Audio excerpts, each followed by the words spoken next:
Mbahe ikaze mwese abakunzi bacu abadukurikira kuri Urgent Update News. Mbahe ikaze mwese rero mwese mudukurikira gatanu kuri gatanu, cyane cyane mwese mwakanze kuri subscribe, ndetse nkubwira ngo niba ari ubwa mbere ugeze kuri channel yacu ihutire gukora kuri subscribe kugira ngo amakuru yacu ajye bagera gatanu kuri gatanu, ndetse tuzamure umuyoboro wa YouTube channel yacu, dore ko iduhereza amakuru agezweho kandi amakuru yizewe, ndetse ufite igitekerezo cyangwa se inyunganizi ntusige udakanze kuri subscribe, ndetse utwandikire aho ngaho muri comment rwose, ukore share ndetse na like, dore ko iyo ukoze like YouTube ibona ko ibiganiro byacu wabikunze, bityo rero ikajya koherereza buri biganiro byose tumaze gukora ako kanya bidatinze. Niba ari ubwa mbere ugeze kuri channel yacu ihutire gukora kuri subscribe, ndetse kandi like and share kugira ngo amakuru yacu agezweho ajya kugera gatanu kuri gatanu, ndetse unaduha ibitekerezo muri comment.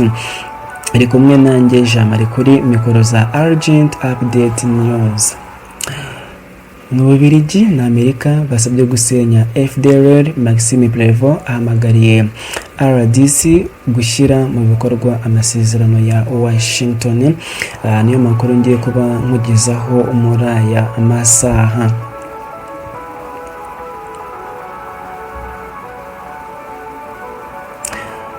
Minisitiri w'ububanyi n'amahanga w'Ububiligi Maxime Prévot yatangaje ko igihugu cye gishyigikiye icyemezo cya RDC gisaba imitwe ya FDLR gushyira intwaro hasi no kwiyambura intwaro, ifatanyije n'umujyanama mukuru wa Leta Zunze Ubumwe za Amerika ushinzwe ibya Afurika basabye, bashimangira ko nta bufatanye bukwiye kuba hagati ya RDC ndetse na FDLR, kandi abazabirengaho bazahanwa bikomeye.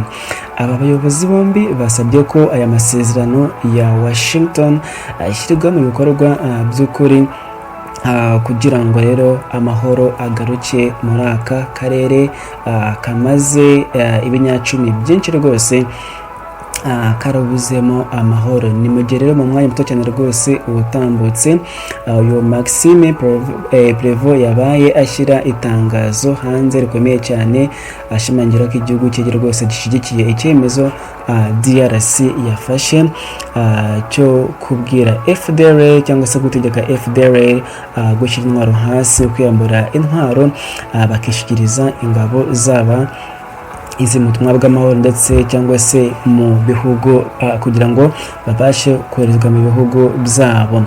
Ni mu butumwa bwe bugufi yanditse ku rubuga rwe rwa Twitter. Mu butumwa bwe yagize ati: Ububiligi bushyigikiye icyifuzo cya Repubulika Iharanira Demokarasi ya Kongo RDC gisaba abarwanyi ba FDLR gushyira intwaro hasi no kwiyambura intwaro. Ibi bisobanura iki muri make? Ububiligi bwifatanyije na basabye uhagarariye Amerika muri Afurika mu byo gushyigikira icyo cyifuzo cya RDC. Basaba kandi kudakorana hagati ya FRDC ndetse n'ingabo za Kongo ndetse na FDLR. Bavuga ko rero abazabirengaho bagomba gufatirwa ibihano bikomeye cyane. Basaba ko ibyo byemezo byose bihinduka ibikorwa bifatika ku butaka kugira ngo bigerweho nk'uko biteganywa n'amasezerano y'amahoro yasinyiwe i Washington.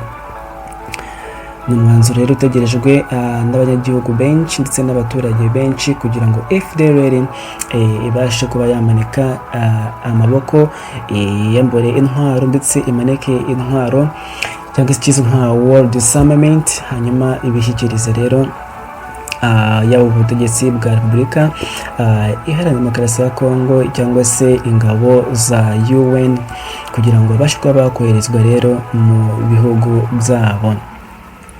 uyu kandi umujyanama wa perezida Donald Trump mu bya Afurika ndetse no mu bya Barabu USA Senior Advisor for Arabs and African Affairs, umujyanama mukuru wa Leta Zunze Ubumwe za Amerika no ku bya Afurika ndetse no ku bya Arabu, aravuga ati turaha ikaze icyemezo cya Repubulika Iharanira Demokarasi ya Kongo gisaba imitwe ya FDLR gushyira intwaro hasi no kwiyambura intwaro hakurikijwe amasezerano y'amahoro ya Washington ashyigikiwe n'amabwiriza yo kuyambira Ukwakira 2025.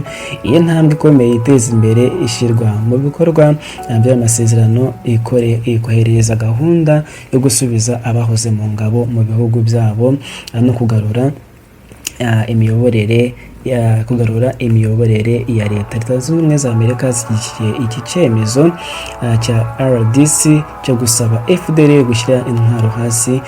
Igikorwa gishyigikiwe kandi n'amasezerano gishingiye ku masezerano y'amahoro ya Washington. Nkubwira ngo rero aya ni amakuru yaragezweho muri aya masaha. Rero abenshi rero barindiriye kureba cyangwa se bateje kureba yuko ibintu FDL yasabwe iraza kubishyira mu bikorwa. Kanda subscribe, komeza kubana natwe kuri gatanu, turabakunda cyane.